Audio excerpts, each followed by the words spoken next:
Welcome to Terry's Diverse Horizons, a place where we explore faith, history, culture, and the big questions with honesty, wit, and sometimes a dose of uncomfortable truth. Before nations, before laws, before organized religion, there was family drama. Today, we're talking about Cain and Abel, the first brothers, the first rivalry, and the first time jealousy crossed the line from emotion into action. This isn't a children's story. It's a warning. Let's roll. At 1, same family, different paths. Cain and Abel had the same parents, the same God, and the same world. Abel became a shepherd, quiet, patient, watching over living things. Cain worked the land, hard labor, long days, unforgiving soil. 2 different paths, no evil yet. But difference is where comparison is born. At 2, the offerings, expectation versus excellence. Both brothers bring offerings to God. Abel brings the firstborn of his flock, the best he has. Cain brings produce from the ground, his harvest. God accepts Abel's offering. Cain's, not so much. And here's the hard truth. God didn't reject Cain. He rejected Cain's attitude. Minimum effort has never impressed excellence. At 3, the warning, sin at the door. Cain is furious. His pride takes a hit.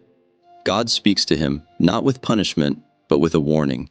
Sin is crouching at the door. It desires you, but you must rule over it. This is grace. This is a second chance. Cain is not doomed yet. At 4, the field, where choices become actions. Cain invites Abel into the field. No argument recorded, no warning signs, just silence, and then betrayal. Jealousy doesn't always explode. Sometimes it whispers, and that's where Abel is unalived. At 5, am I my brother's keeper? God asks a question Cain already knows the answer to. Where is your brother? Cain responds with defiance. Am I my brother's keeper?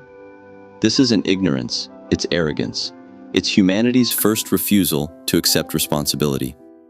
At 6, consequences without execution. God reveals that Abel's blood cries out from the ground. Cain is cursed, but not erased. The land rejects him. He becomes a wanderer. Justice is served, but mercy still stands. At 7, the mark of Cain.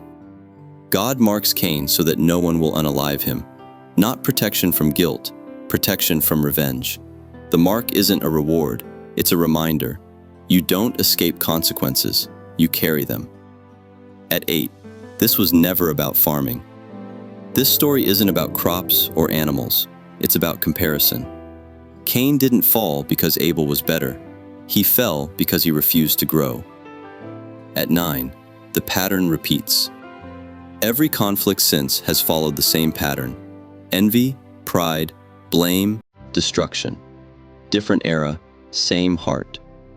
At 10, the real question. The story doesn't ask why Cain failed. It asks what you do when someone else succeeds. Do you improve or do you resent? Because every Cain starts as someone who had a choice. Cain and Abel didn't just give us history's first tragedy. They gave us a mirror, and humanity still struggles to look away. If you value unfiltered storytelling and uncomfortable truths, subscribe to Terry's Diverse Horizons, where ancient stories expose modern behavior, because the oldest lessons still hit the hardest. Thanks for watching. Stay blessed, stay safe, and always stay humble.